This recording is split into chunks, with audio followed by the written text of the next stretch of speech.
একটি ছোট্ট গ্রাম ছিল। গ্রামের নাম রঙিনপুর। এই গ্রামে থাকতো এক কৌতূহলী মেয়ে। তার নাম আনাইরা। আনাইরা আকাশ দেখতে খুব ভালোবাসতো। সে ভাবতো আকাশের রঙগুলো কোথা থেকে আসে। আনাইরা রং ভালোবাসতো। সে পাতায় রং তুলতো, পাথরে রং লাগাতো, এমনকি সূর্যের আলোতেও রং খুঁজতো। একদিন সে শুনল যে রঙের উৎস খুঁজে পায় সে জাদুর রাজ্যে যেতে পারে। একদিন পুরনো ঘরে আনাইরা পেল একটি পুরনো বই। বইয়ের নাম ৭ রঙের জাদু। বই খুলতেই আলো বের হয়ে এলো। বইটি কথা বলল, আনাইরা, তুমি যদি সাহসী হও তাহলে ৭ রঙের রাজ্যে যেতে পারো। আনাইরা ভয় পেল, কিন্তু বলল, আমি যাব। বইয়ের পাতা খুলতেই একটি রঙিন দরজা তৈরি হলো। দরজার ভেতর ঘুরছিল ৭ রং।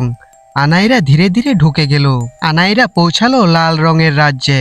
এখানে সবাই সাহসী। রাজা বললেন, সাহস ছাড়া এগোনো যাবে না।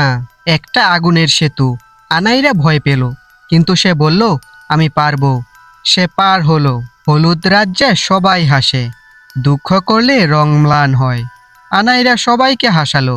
সবুজ রাজ্যে গাছ কথা বলে। আনাইরা শিখলো প্রকৃতি ভালোবাসতে হয়। নীল রাজ্যে কথা কম, এখানে সবাই শান্ত। আনাইরা শিখলো ধৈর্য। এরপর আকাশী রাজ্য, এখানে স্বপ্ন উড়ে বেড়ায়। আনাইরা নিজের স্বপ্ন ধরলো।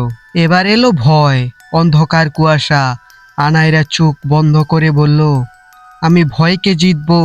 অন্ধকার সরে গেল, সাদা আলো এলো। আনাইরা শিখলো আশা সবচেয়ে বড় শক্তি। সব রং একত্র হলো, এক বিশাল আলো। এটাই চূড়ান্ত পরীক্ষা।